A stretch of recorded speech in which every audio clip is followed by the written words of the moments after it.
Salut à tous et à toutes, HB Trading pour une nouvelle vidéo. Aujourd'hui, j'ai décidé de faire une petite vidéo assez spéciale pour vous résumer la situation actuelle du marché depuis la dernière vidéo. Donc en gros, de tout ce qui s'est passé en fait justement depuis ces 4 derniers jours sur le marché des cryptos. Donc actuellement, le BTC, bah, il continue sa stabilisation, j'ai envie de vous dire, donc il continue de poser son bottom, mais un bottom qui n'est pas encore, je veux dire, posé. Donc, comme je vous ai dit, moi, je m'attends pas encore à un bottom. Le bottom, il est pas, je veux dire, il est pas encore, voilà, il est pas encore là, d'accord? On n'a pas les signaux qui nous disent, ok, là c'est le bottom, là vous pouvez commencer à rentrer. Quoique, voilà, les signaux commencent à s'accumuler. Bien évidemment, on commence à voir des débuts, d'accord? Le président crash Covid, on avait un RSI à 33. Voilà. Actuellement, on se retrouve au même niveau que le crash Covid 2020. D'accord? On est au même niveau, on va voir la pile. Et donc, le Bitcoin, bah, il continue de dump. Et qu'est-ce que je vous ai dit sur la précédente vidéo? Je m'attends tout de même à un retour un petit peu, je veux dire, au 29 de RSI, d'accord? Pour le bottom. Et actuellement, cela reviendrait en fait à avoir ça, en fait. D'accord? Si vous faut en résumer, en fait, c'est un Bitcoin à 25K, 24-25K. Et donc, c'est ce à quoi je m'attends actuellement sur le Bitcoin. Vous vous rappelez ce que je vous avais dit? En gros, pas de début de bull run avant que le BTC pose son bottom, ça c'est clair. De toute façon, ça c'est bien compris par tout le monde. En tout cas, voilà, le RSI il est vraiment au bas, d'accord? Comme vous voyez. Et donc, ce à quoi je m'attends en fait, c'est ça, d'accord? Hop, hop, on remonte peut-être un petit peu pour faire peur une dernière fois, et puis on repart. D'accord? En tout cas, c'est un bottom en 2 temps, en gros. Ce à quoi je m'attends, en fait, c'est un bottom en 2 temps. C'est-à-dire que on va avoir un autre range, en fait, si vous voulez, pour faire simple. C'est juste qu'ils vont créer un autre range casse-couille pendant une bonne période pour, justement, liquider un maximum de gens, faire peur à un maximum de gens, c'est ça l'objectif en fait, c'est de faire comprendre que en fait on va partir sans vous quoi, tout simplement. Et leur objectif c'est ça en fait, c'est partir sans vous pour vous frustrer et vous faire acheter plus haut. C'est ça leur objectif, c'est pas que vous soyez malin, que vous achetez là, d'accord, au bottom. Eux leur objectif c'est que vous rentriez là, d'accord, que vous rentrez là, que vous rentrez là, que vous rentrez là, pour qu'ensuite ils puissent avoir assez de liquidité pour vous vendre à la gueule leurs centaines de millions de dollars. D'accord, c'est comme ça qu'il faut penser. En tout cas actuellement. Pas de signaux, pas de... Enfin, moi je vois rien de concret qui me signalerait un bottom, d'accord?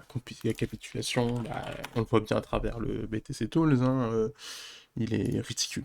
Il est ridicule, on est toujours à un FIR de 35, et donc qu'est-ce que je vous ai dit à la précédente vidéo? Pas de bottom avant qu'on commence à voir du rouge.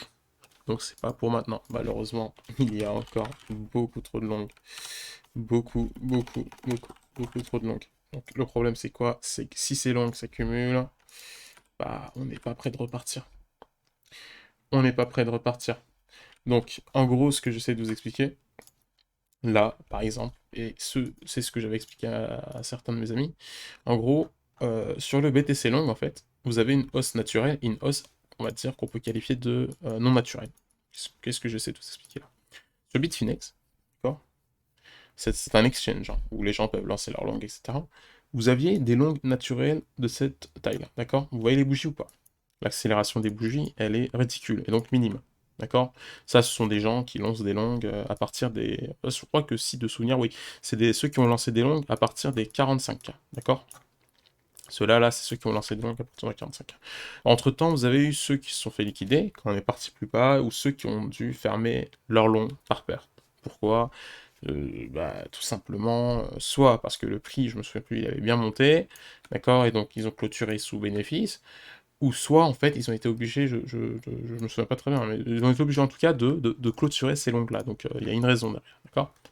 En tout cas, c'est ça c'est encore une fois une hausse naturelle, d'accord? Ok, en avril 21 on était où? Avril 21. Avril 21, voilà, d'accord? Ici, d'accord? Vous avez toujours eu des personnes qui ont lancé des longues ici, d'accord? Bah, de toute façon, vous voyez, hein, le prix il a commencé à stabiliser à ce niveau-là. Et donc là, comme vous le voyez, ça encore c'est naturel. Par contre, ce qui est pas naturel du tout, c'est le début d'accélération comme ça, d'accord? Pas du tout naturel. Qu'est-ce que je veux dire par là? C'est que, en fait, ces gens-là, ce sont ceux qui longuent en retard, en fait. Ces gens-là, ils ont attendu, genre, je sais pas combien de temps, d'accord? Et, non, je veux dire en retard, je me trompe hein, dans mes termes. Mais en tout cas, c'est des gens qui croient que le bottom est posé. Donc qu'est-ce qu'ils se disent? Hop, allez, on fourgue les longues, on y va, c'est parti, ça y est, c'est le moment, c'est le moment donné, on peut pas nous le liquider, et qu'on s'amuse et qu'on y aille jusqu'à des leviers x10, x20. D'accord? C'est ce qu'ils font en fait actuellement. Ces accélérations de bougies, ces grosses tailles. D'accord? Vous voyez ces grosses tailles là, les bougies. Regardez les bougies là, regardez les bougies là. En fait, c'est là les gens en fait, qui sont accélérés sur leur lampe, ils ont mis des grosses positions et à des leviers inimaginables. Genre x10, x20, ils se disent oh bah, tranquille, de toute façon, on n'ira jamais à 25-26K, on viendra pas me chercher. Là, le bottom il est posé à 29K. En fait, quelle erreur, parce que on va venir justement chercher leur longue, on va chercher à liquider les longues, d'accord? De cette façon-là, comme on a fait ici en juin 2021, enfin juillet 2021.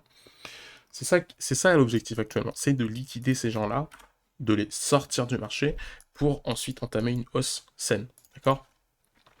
Là, actuellement, imaginez-vous que vous avez 2,5 milliards de dollars en longue, et est-ce que vous pensez vraiment à un moment que les baleines vont s'amuser à pump les longues des personnes sur le marché, des randoms, d'accord? Ce n'est pas leur avantage en fait, parce que derrière, ils vont clôturer leur longue quand ils seront sous bénéfice, d'accord? Quand ils auront fait assez de bénéfices, ils vont clôturer leur longue.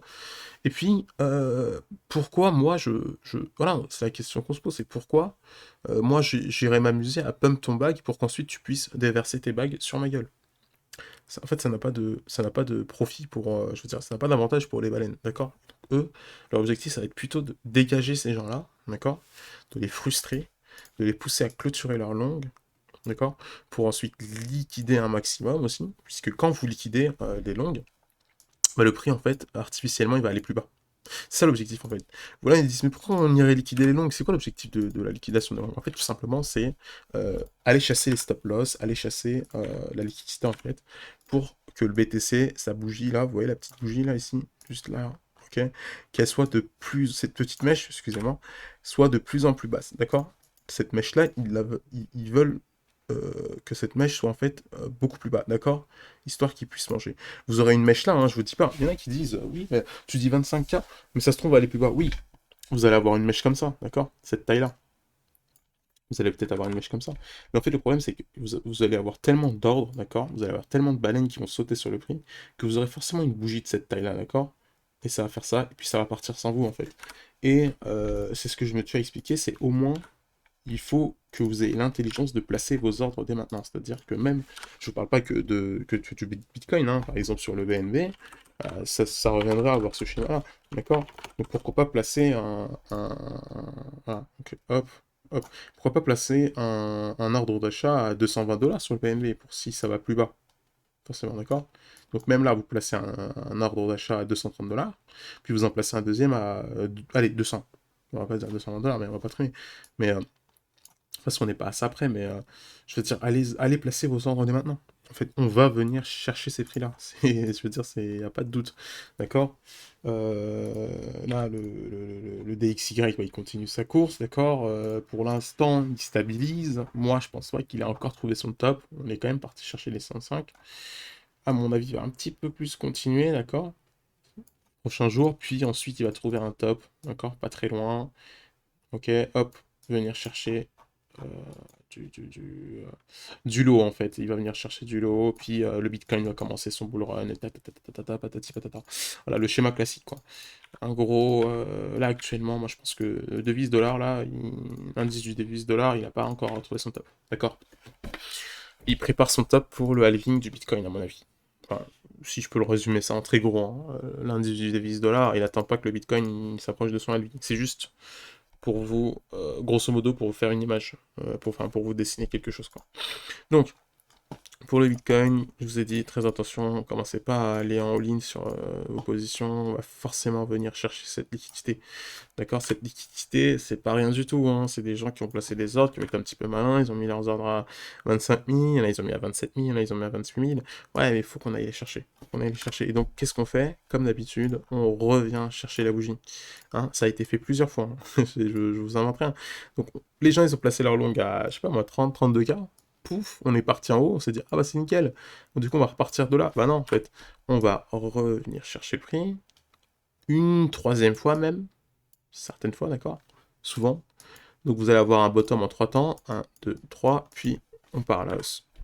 Après avoir cherché la liquidité qui était nécessaire pour repartir à la hausse. Donc c'est comme si en fait le Bitcoin faisait son plein ici en fait, si vous voulez, c'est tout.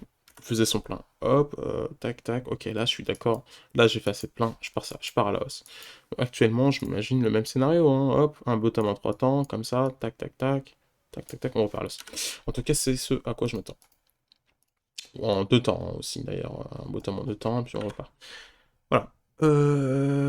Concernant aussi un autre indicateur qui est très important, c'est la dominance du Bitcoin. D'accord? Celle-là aussi, cet indicateur-là, il faut, cet indicateur-là, il faut le prendre en compte, hein, c'est tellement important en fait.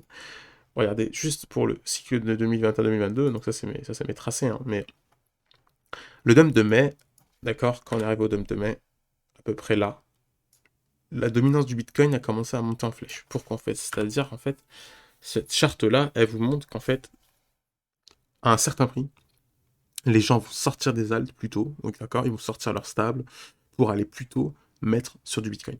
En fait, c'est le niveau d'intéressement de la population. C'est-à-dire qu'ici, on a trouvé un bottom, et là, regardez, tout de suite, la Bitcoin dominance est montée. D'accord? Pour aller ensuite chercher un top. D'accord? Un top qu'il a cherché en août 2021.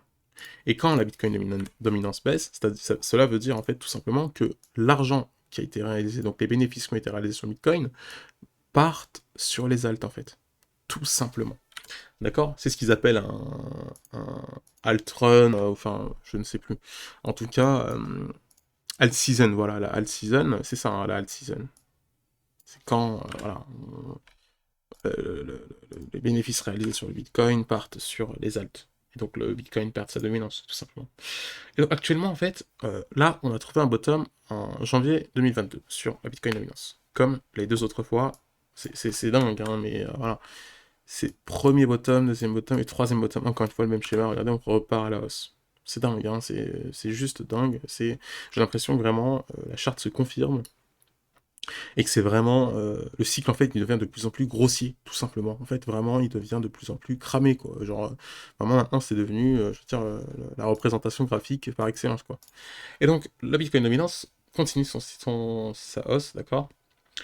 Et quand la Bitcoin, enfin, pour que la Bitcoin dominance monte, j'ai oublié de vous le dire, il faut que le prix du Bitcoin soit intéressant. Donc actuellement, vous remarquez qu'à 29 000 dollars, le prix du Bitcoin stabilise. D'accord? Ça veut dire quoi ça concrètement? Ça veut dire qu'en fait, si le prix du Bitcoin monte, en fait la Bitcoin dominance va baisser. Et ça c'est pas bon du tout. Ça c'est pas bon du tout. Cela veut tout simplement dire que il n'y a pas assez d'intéressement encore. D'accord? Donc là, on a un début. Attention. Là, on commence à avoir des gens qui se disent, en fait, finalement, je fais in sur le Bitcoin. Finalement, là, ce prix-là, moi, il m'intéresse. Moi, je le veux à ce prix-là, ce Bitcoin. Donc, actuellement, vous avez une stabilisation, d'accord? Et à 29 000. Et c'est ça qui fait peur, en fait. C'est là que vous vous dites, en fait, qu'à 29 000, en fait, vous avez toujours une stabilisation. Sérieusement. Et donc, pour moi, c'est pour ça que je vous dis encore une fois qu'on va avoir un deuxième dump pour justement chercher de la liquidité, d'accord? Aller chercher de l'essence, tout simplement, voilà, c'est ce que je vous disais, pour ensuite monter, monter et trouver un top, d'accord? Trouver un top en fait. Le top, on l'a trouvé, par exemple, le précédent bear market, on avait trouvé le top en juillet 2021. Essayez de vous résumer le truc au max, quoi. Juillet 2021, paf. Donc oui, juillet 2021, on va avoir une baisse de la Bitcoin dominance. Pourquoi? Donc, simplement parce que les gens, en fait, ils vont commencer aussi à in les altcoins. D'accord? Donc, en juillet 2021, les gens, ils ont déjà assez in d'accord, sur le Bitcoin. Précédemment, ils ont déjà fait leur course sur le Bitcoin. Et là, en fait, ils vont commencer à in sur les altcoins aussi. Ils vont se dire, ah, finalement, en fait, ouais, la Bitcoin, c'est drôle. Le Bitcoin, c'est drôle, mais si Bitcoin monte, les alts montent aussi. Donc, allez, je vais me faire un petit peu plus de profit sur les altcoins. Et donc, vous avez un début de bull run, et vous avez un début de bull run des deux côtés, en fait, des alts pour les alts et pour je veux dire, les alts et le Bitcoin. Donc, quand on aura trouvé le top ici, d'accord? Très gros signal d'achat. Il faudra commencer à long, d'accord? Il faudra commencer à long et commencer à réfléchir à in sur le Bitcoin, c'est-à-dire en fait que là actuellement les gens ils achètent un max. Déjà là, déjà à ce niveau-là ils achètent. Puis si on se retrouve à ce niveau-là, c'est-à-dire qu'en fait les gens ils auront suffisamment acheté, d'accord? Il faut que vous vous dites que les gens ont suffisamment acheté. On a trouvé un bottom, ça y est. Là ensuite vous allez commencer à avoir une baisse. Donc on peut aller plus haut, hein. Attention. Je ne dis pas qu'on va s'arrêter là. Mais voilà, c'est un début de signal, quoi. Pour moi, ça serait un signal, d'accord? Ça serait un début de signal pour me dire, en fait, ah bah, ok, finalement, en fait, les gens, ils ont trouvé un intéressement pour le Bitcoin à ce prix-là, d'accord? Qui serait des 25K. Si au 25K, moi, je me retrouve à avoir un top ici, d'accord? Pour la Bitcoin dominance. Si à 25K, je commence à avoir une descente sur la Bitcoin dominance, pour moi, c'est très bon signe. C'est très très très très bon signe, d'accord? C'est-à-dire qu'en fait, on a trouvé un niveau où les gens déjà bah, sont d'accord pour se mettre sur les alts, à commencer à faire leur cours sur les alts, au vu de la baisse, de la Bitcoin dominance. Donc c'est ce qui soutiendrait en fait cette thèse. Et on aurait justement aussi un début d'intéressement sur le Bitcoin. Voilà. En tout cas, c'est là où il faudra commencer à réfléchir à une sur les alts, le Bitcoin et tout pour un début de bull run. Un troisième bull run, quoi, en gros. Voilà, c'était tout pour aujourd'hui. Je pense que j'ai fait le tour. Je vous remercie d'avoir regardé la vidéo. Si la vidéo vous a plu, s'il vous plaît, n'hésitez pas à vous abonner, n'hésitez pas à mettre votre pouce bleu et n'hésitez pas à partager la vidéo, c'est important. Je vous remercie de votre soutien et je vous souhaite une agréable soirée.